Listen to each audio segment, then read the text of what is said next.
about the total cost of losses from the customer behavior, with which are amounted to 270 million. Yes. That's only that. We still have the losses from these transformers that are failing, because remember, our main goal is to keep the lights burning. Is to keep the customers connected on the grid. And from that, we have a total cost of 83,365. Now remember, now when you add the two from the customer, yes, the customer behavior, and then there is infrastructure failure. It's a lot. It is a lot. Money. It is a lot of money.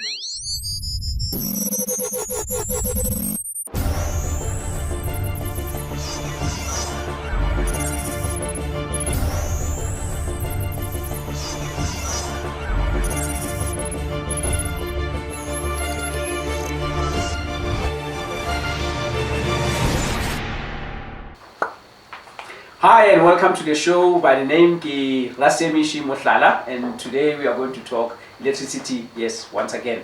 And last week or a couple of weeks ago, we had a guest in the house who came and spoke to us about telecom problems, and he taught us a very interesting thing about Eskom having customers and having consumers. And apparently, according to stats, they have more consumers than they have customers. Ntombi to be in the midst again. I thought I'd explain some of the things talking about these issues, revenue losses because of people not paying. But what we want to find out today is how much of a pain is that revenue losses causing. We're going to talk figures today and try to get to the bottom of everything. Sisinija. Siapila, welcome back. Thank you. You are me back. You are more of a regular now, and then we're thinking of scheduling you every month to get an update of what's happening. Yes. I must say, not trying to put you in a corner though. There's a lot that is going on about Eskom, the leaving of the CEO and everything that comes, and the scandals and blah blah blah blah. I believe that a lot changes that comes with that, but I am still interested the reverse of it. There's something that happens in the procurement, but there's also a lot that is happening in the communities. And that is the part that I'm interested in. That we can be talking about what is actually happening in the ground. Last time when we were here, we spoke, as I said earlier on when we started, we spoke about the issues, you having what you call customers, and you also having what you call consumers. And you said that you had more consumers than you do customers. And I wanted to know, just a picture, before we get deep into the stats. How worrying is it from your side, the issue of consumers? Okay, first, as I've said, Gauteng, we are Gauteng cluster. Okay. We've got 970,000 customers. Okay. That's just under a million. Yeah, it's almost a million, And from that, to answer the question of the consumers, customers and all that, we've got low buyers, customers. Okay. What are those? And the low buyers will be a customer will just on a monthly basis either buy electricity worth of 50 rand or 10 rand or 100 rand. That's it. Consistently, so it's either maximum it's 100. Let's say 100 rand this month, 50, 10 rand. And the units and the prices. Next time we will talk about the Eskom prices in terms of per unit. Okay.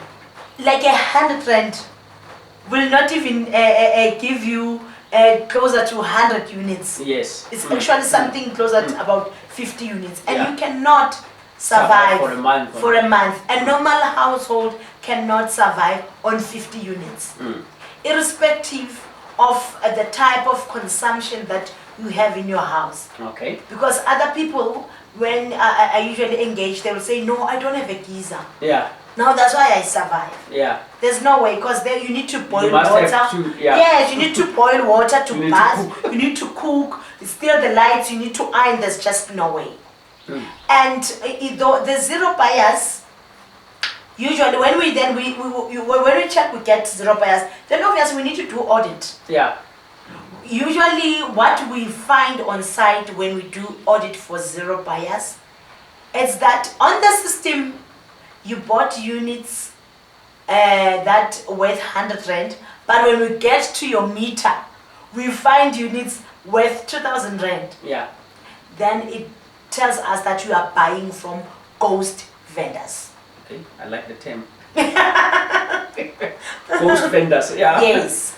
At all. Okay. There has been so much that has been done in terms of trying to curb the number of ghost vendors. Okay. And there are also some successful prosecutions that have happened, but they still didn't yield 100% results for us. Yeah. Yes. The ghost vendors, why we call them ghost vendors, is because they're coming way back when we are still using the ghost vending machines, and you would get those machines around the township where you can go and buy. Even as we used to sell electricity in our offices. Okay. But then we discontinued that, and unfortunately some of the ghost machines were stolen and never recovered. Okay. Now then people buy from ghosts because you don't have a specific person in a tuck shop or in that shop who will say you will actually get this.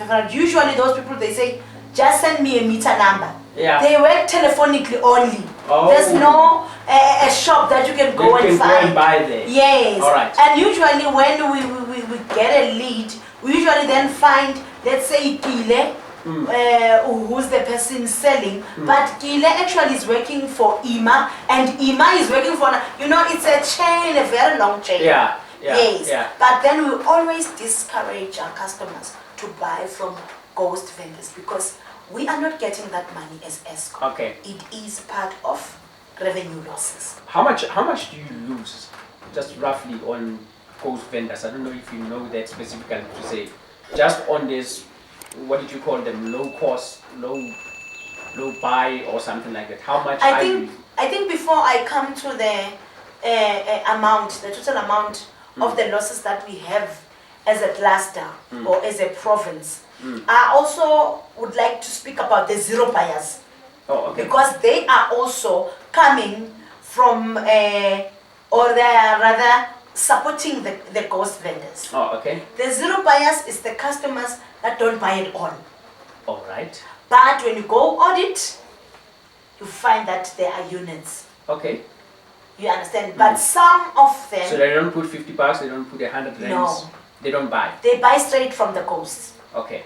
But then some of them, though, they're not buying from the ghost, they're not buying from Eskom with 50 rand, 10 rand, they just tap directly on our network. It's either it's the meter being bypassed, or they just go or directly, or it's either on our poles, and then switch the cables around and just have direct supply. Okay. That to us, it's not only a worry of revenue loss to Eskom, but it has got a safety implication. We will talk about it on another day because we end up even losing lives. Oh. And now both the zero buyers and the low buyers, from the entire number of our customers, the 970,000. Yes. We lose about 270 million. Low. Okay. It's a lot. And that's an annual loss. Yes. All right. Next question would be, then what do we do? What needs to be done? Or do you guys have a plan on how to go about doing this? First, that's why we don't stop in terms of customer education. We are even evaluated to say, how much have you done? How many interventions have you done? Because the main point we are trying to change, the customer's behavior. Yeah. That's one, it's customer education, it's the electricity audit that we do. And then when we do the audit, we find that you have defaulted, then we issue a fine. Okay. And then you need to pay that fine in full so that we reconnect you. Yeah. Then what we have recently been doing, that people will be familiar, we've issued customer bulletins where we've been notifying customers to say, your feeder is not performing. Oh, okay. We are experiencing losses, meaning the losses are above 60%, for example, or above 50. Yeah. And please change behavior. If you don't change, we're going to switch it off. Oh. We've issued in different, and we become specific. Yeah. If it's Protein Clan, we say Protein Clan. Yeah. If it's Tsakane extension 5, we say Tsakane extension 5. If it's Winterfell, we say Winterfell. Specifically, we go and distribute those customer bulletins to indicate, to say, we'll be switching your feeder. Yes, because it doesn't help. Like doing the disconnections, people come back and reconnect themselves. Yeah. Doing the education alone, it's not enough.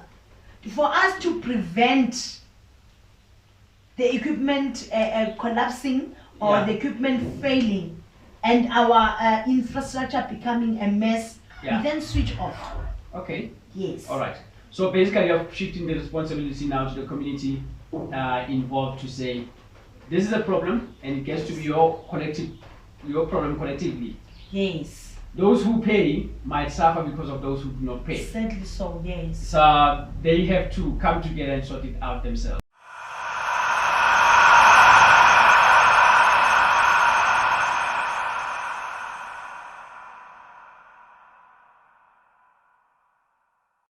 Now I hear you. Two things actually that I wanted to kind of like highlight, just from the back of my head.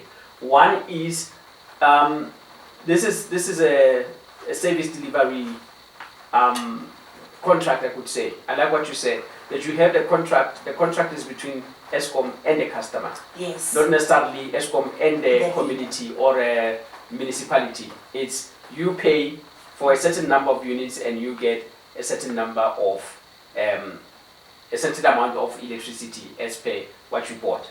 So it's between the Eskom and an individual customer with a unit in his house. Yes. And secondly, you say that you guys have been talking to leaders and trying to, and I'm trying to probably get a picture or some kind of a shade at when to a customer who's listening or somebody who has a concern and say, when is it my issue between me and Eskom, and when is it a community issue where we have to be involved to make sure that people pay?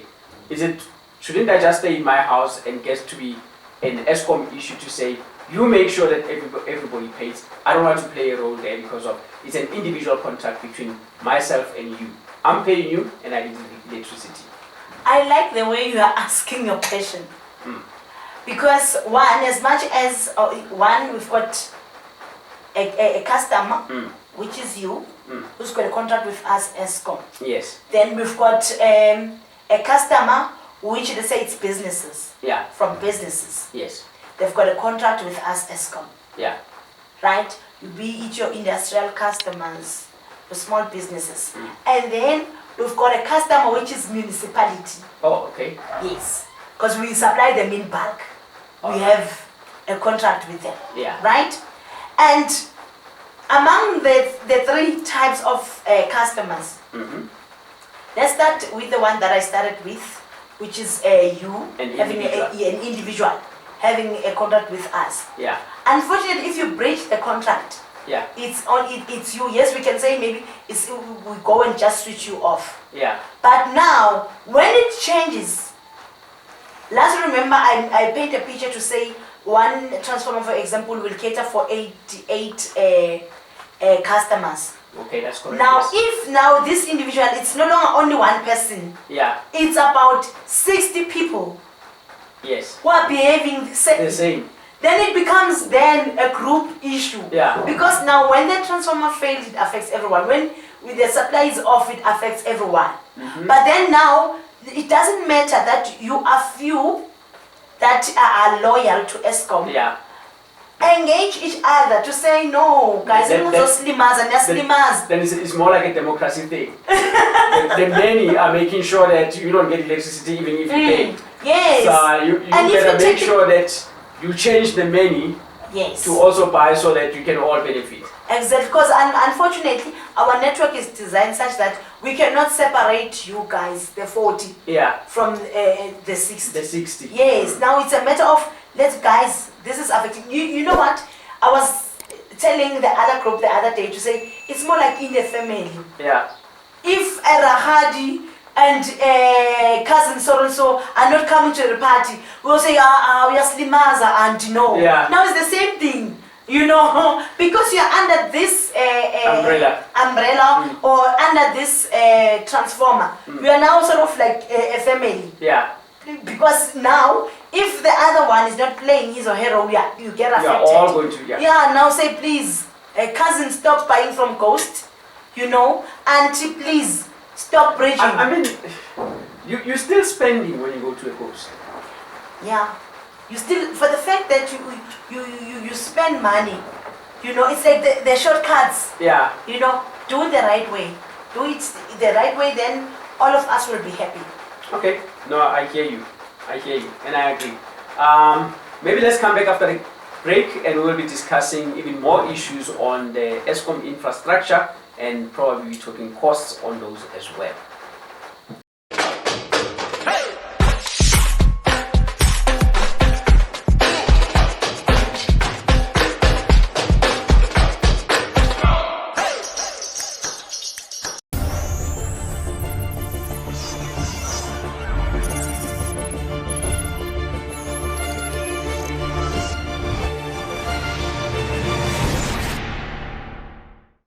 Hi and welcome back. And earlier on, before we went for a break, how Eskom is losing 270 million on customer behavior. That is being those who don't buy electricity, and that is those who buy some electricity and buy some electricity from Ghosts and all those kind of behavior, and those who connect direct to the network without authorization, electricity theft, they call it. And now we are going to talk about infrastructure and infrastructure damage, whether it being cable theft, the blowing of transformers, and all those things. How much does it cost Eskom? Now, like just to paint a picture, to say how much we have lose in terms of the infrastructure that is failing due to overloading. All right. We have had around 192 mini-subs. The mini-subs is the ones that they call danger boxes. I was about to ask about those. Those are mini-subs. Those are the ones that are top, we call them transformers. We've got top pole transformers. All right. Yes. And then within the mini-subs we do have a transformer as well. Okay. Because I was about to ask if they mean the same thing. Yes, they are. Okay. And it's different sizes. Like I spoke to the viewers in the past to say we've got different sizes. Okay. Yes. Now I just want to sort of differentiate the two.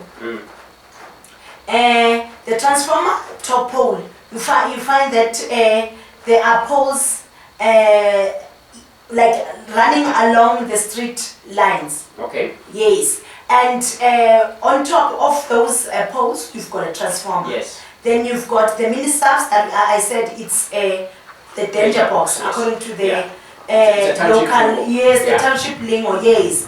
And I want to start now with the mini-subs. And also the mini-subs, we've got different sizes of the mini-subs. Okay. We have experienced about 192 that have failed. And coming to the transformers, it's bad. We've experienced 1,729 of transformers that failed. And actually, this number, it's more than the total number that we have, because some of the transformers have repeatedly failed. Oh, all right. Meaning we have replaced it and then it failed again. Yeah.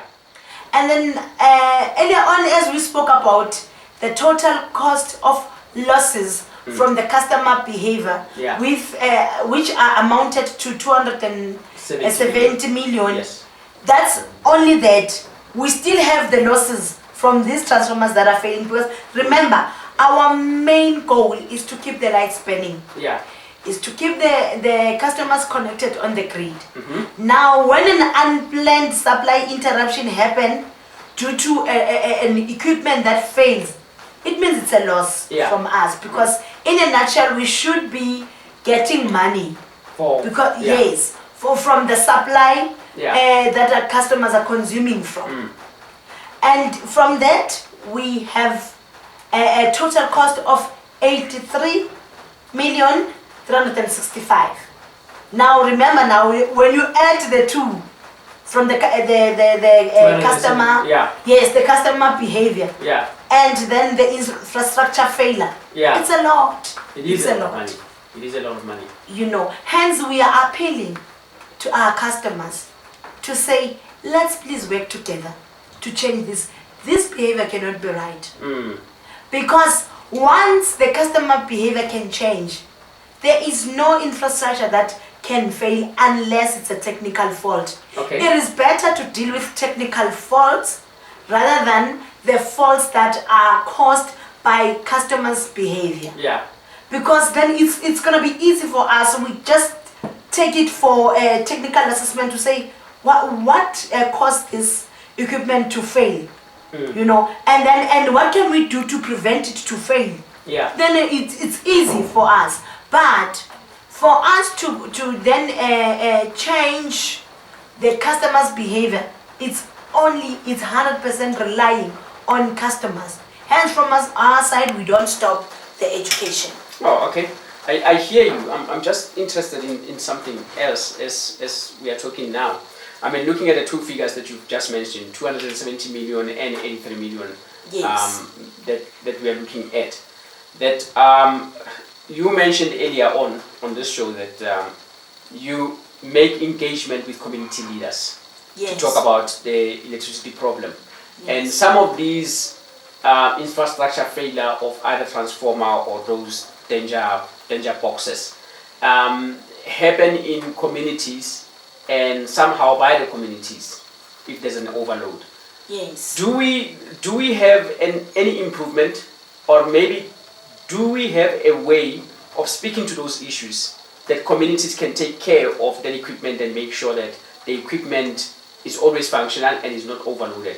And if so, do you see your engagement with communities or the community leaders bearing any fruits in that part? Yes, it does help. It's the community leaders' engagements, it's the customer education awareness. It helps in this sense. When we decide to say, okay, we've zoomed into the network performance, the feeders, for instance, are not performing well. Yeah. And to prevent us to experience a total shutdown and losing these feeders, let's rather engage the customers and request them to please change their behavior. Yeah. Because it's better to rather switch off than to then experience maybe a equipment that will fail. Yeah. Either a transformer that will explode or a mini sub that will explode. Because that will take time for replacement, because we need to follow the Eskom process that I spoke about in the past. Okay. But then we've experienced some areas where after we've done the audit, we've had an engagement, because we don't only end by engaging the leaders. They invite us to their community meetings, we then explain. We've seen some of the areas actually improving. Okay, that's From, a good thing. yes, from let's say that their losses were sitting at 60%, and then now the trend is better now. The losses are now 30. Okay. Yes, the ultimate goal is to get 100% revenue. Yeah. But it is better from 60% losses to rather 30. It's better. It shows that, okay, definitely they are engaging each other, because it's not only leadership responsibility, but It should the be a community, whole like we community. said earlier on. Then it shows to say, okay, if community A can change the trend of the losses, surely community B, C, D, E can do likewise. also do likewise, And yeah. we will not come to a position to switch off feeders. Why should we switch off performing feeders?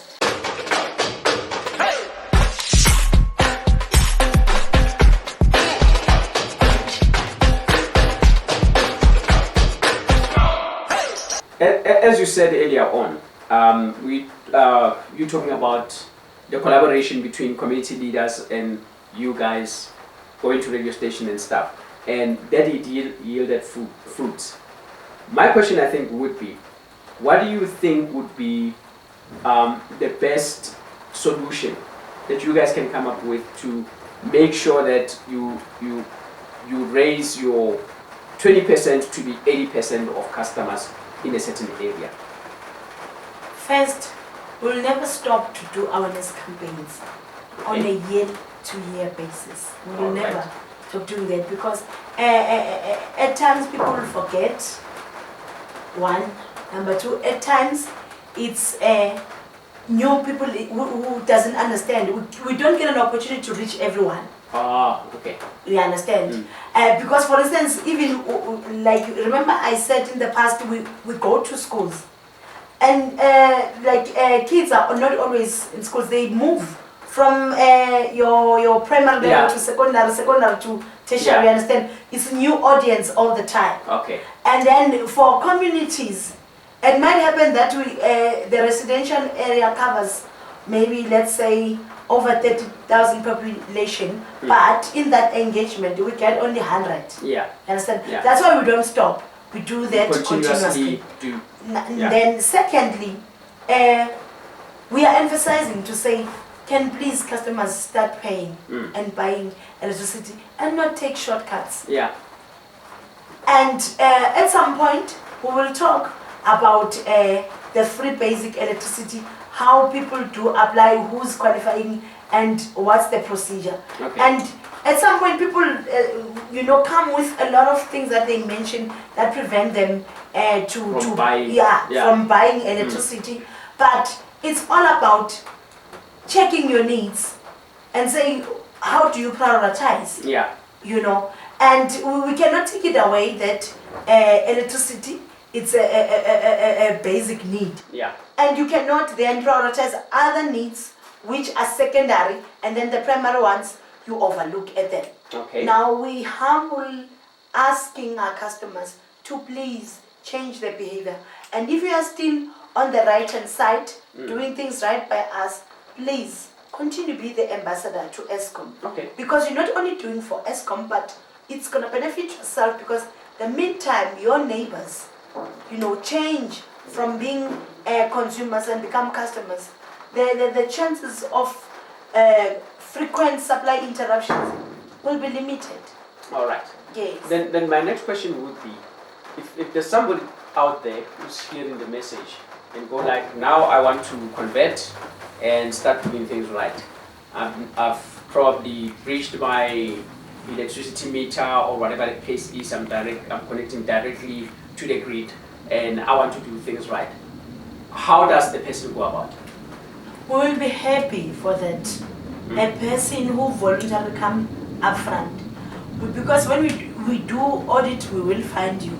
Yeah. And we will issue you with fine, and you will have to pay the fine. Yeah. We've got the process that we use at Eskom that is called DPA. Yeah. It's deferred payment arrangements. Okay. Now, should you come forth to us, we'll gladly accept that, because you want to normalize. Yeah. And then you will then enter into the DPA process with us. Okay. That arrangement. Then we normalize.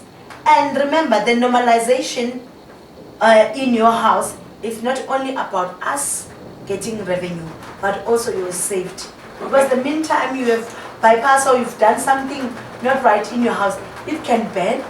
Okay.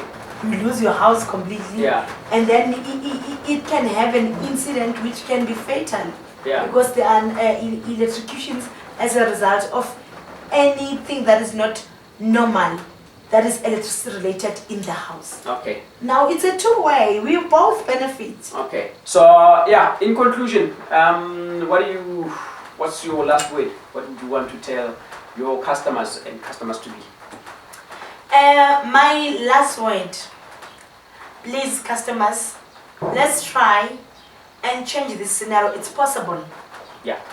Let's commit ourselves as Eskom to say we will do our best to maintain our infrastructure, to keep the lights burning. Then also when we we sort of commit to that, we also request the same to customers to commit to say we will buy electricity, we will change from a low buying to being normal customers, and we will change from being zero buyers and start to buy electricity and just prioritize better than we used before, because also you will notice we won't be able to do a continuous proper maintenance if we don't have sufficient funds, you know. For sure. Yeah, the losses are just crippling us a lot, and not only us but the economy. I think all of us, we know the current state, it's not good, but it takes me and you before the next person. If you just personalize this and say, I am going to do the right thing, that will change our society. Thank you. Thank you very much, Ntombi. That was Ntombi Hlophe from Eskom Communications Department, and here in our stats that we have. And from me, Rasemi Simohlala, until the next show next time, thank you.